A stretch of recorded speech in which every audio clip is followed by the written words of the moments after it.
one, extremely very ordinary man here again. Gonna start tearing off the sawmill head here. So that's what we're doing today. Tearing this down because it's raining outside, it's icky. And I've already got the motor off of this thing. Got it on the hydraulic unit over here, right there. And I want to get my new head mounted up on here so I can continue on. I've kind of built as much as I want to build in the shop, and I want to get it on here so I can figure out where everything fits and how I'm going to mount the motor and everything. And I don't know, if you're like me, you know, you can try to plan everything out as much as possible, I guess, and that's good, because I do some things on CAD, okay, and it helps me to get started. But then once I get so far, hey, I just want to start slapping things together. So that's kind of where I'm at with the new head. I'm ready to start slapping things together, and I'm done with this. I'm done with this head. This has served its purpose. You know, it proved to me that, yeah, I can make a sawmill, and now I know what is good and what is bad and what's inadequate about this particular setup here. What was inadequate about my setup was the ability to provide enough tension. That was the big thing, okay? I just couldn't provide enough tension. My shaft for this wheel over here, all right, was not big enough, and it stuck out far enough from the bearing that if I started putting too much tension on it, this wheel would actually start bending in a little bit. That shaft was an 1.5 inch shaft there, okay? So can't have that. Totally redoing it, so I'm not going to have any flex in the shaft or anything, you know. I want to be able to tension this blade to the point of popping the blade, all right? Or certainly want to be able to tension it to the recommended tension for the blade, you know, 25,000 psi or whatever it has to be. So, good things on here, of course, have been the lubricant. The way that I dispense lubricant has worked out pretty well. And actually the roller guides haven't really been all that bad, even though they're kind of chintzy in a way. They slide back and forth pretty nice, and that works out okay. Guards, you know, guards have been great. Take the guard off. These come off really nice.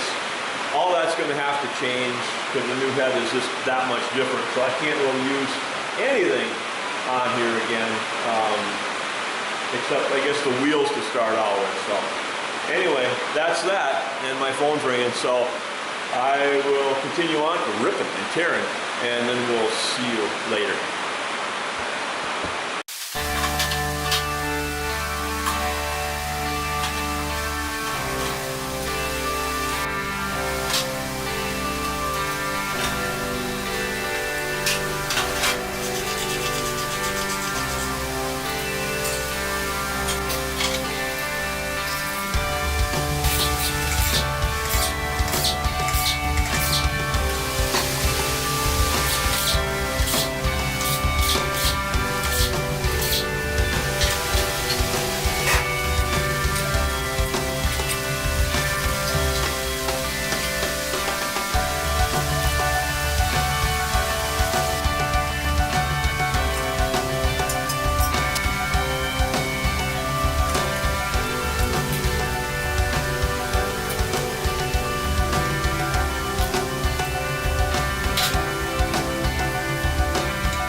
All right, got to show you. This was my tensioning device right here.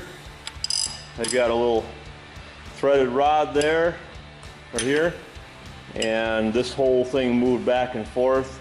You can see there's kind of a rail. That's actually hard to see. Let me shine a light on it here. Okay, there we can see. So we got the threaded rod there, and it ran back and forth on a rail. This was out of a old Cadillac. Actually, was brand new, never got put in the Cadillac, I think. All right, and then there's a couple bolts right here, and one right there that you could tighten one, loosen the other to adjust that, and it pivoted right about in here. Okay, so that's that. That whole thing is just coming out of there. This side actually seemed to work pretty good, so I'm going to take it all off as a section, and I don't know what in the world we'd do with it, but if there's somebody close by that wanted it, I guess they could have it. Anyhow, here we go. Off it comes.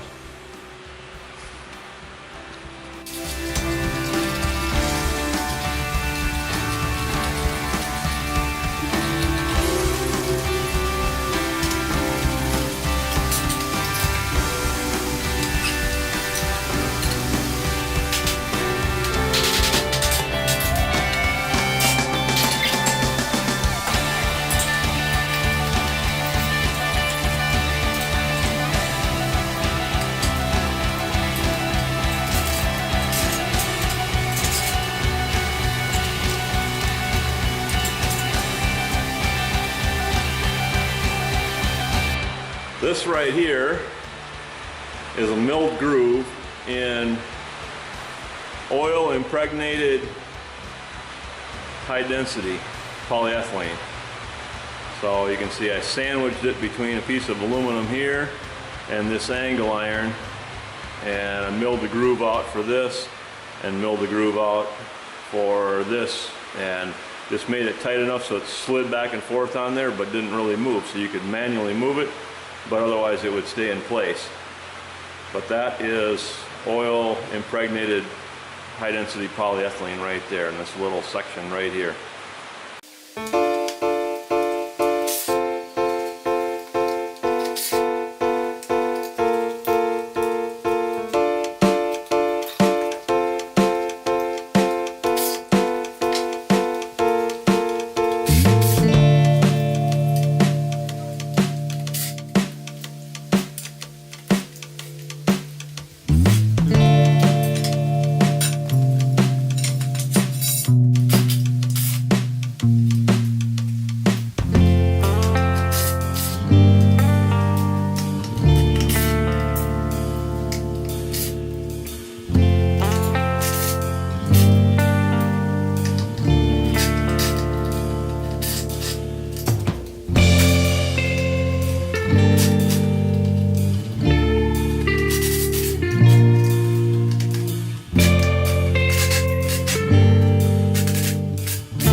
This right here, okay, is the main reason why I'm redoing this entire saw head. That distance between this bearing and this, and also the distance back here, I guess you could say, because when I put tension on the saw blade going this away, it bows this over, okay? It bows that over, and it can bow it right through the bearing and back here, okay? So it's kind of probably not that much of a bow in the whole thing in a way, but you can see it in the wheel and you can tell it in the tracking. So you're fighting this with the tracking, and there's some limitation where obviously you just can only put so much tension on it. So that right there is basically the reason why the whole thing is coming apart.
All right, YouTube, that's all she wrote for the old sawmill head.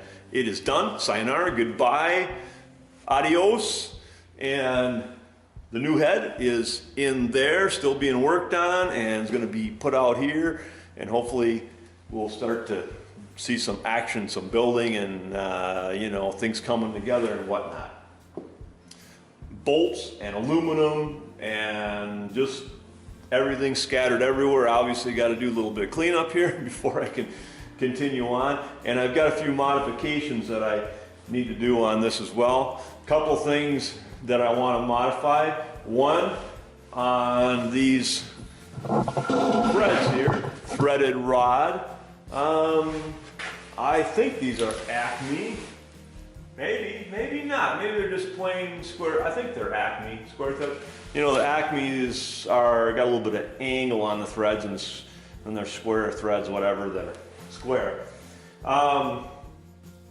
When I put these in down here, I did not put in a thrust bearing at the bottom, and I want to change that. I want to put a thrust bearing in on the bottom here instead of this bearing. This bearing is heavy, but the loads that I'm going to be carrying up and down with this thing will be substantially greater because of the bigger motor, everything being steel, heavier, bigger, better, faster, whatever. So got to have a thrust bearing down there, and that'll get modified. The other thing that I need to do is these things here, which actually guide the head going up and down. So the head actually mounts off of these things here, okay? And that really guides it up and down. I need to change the, I don't know, what do you call it? This seal, or not the seal, because it's not hydraulic anymore. It's, you know, whatever. But these were made out of oil-impregnated high-density polyethylene, okay?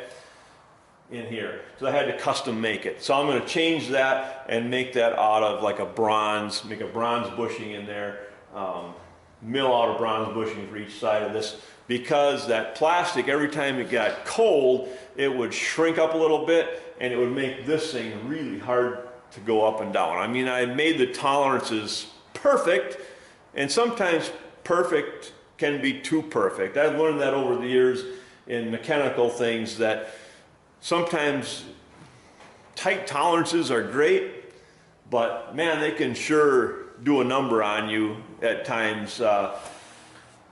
So those are two modifications that I want to make to this piece here before I put the sawmill head on.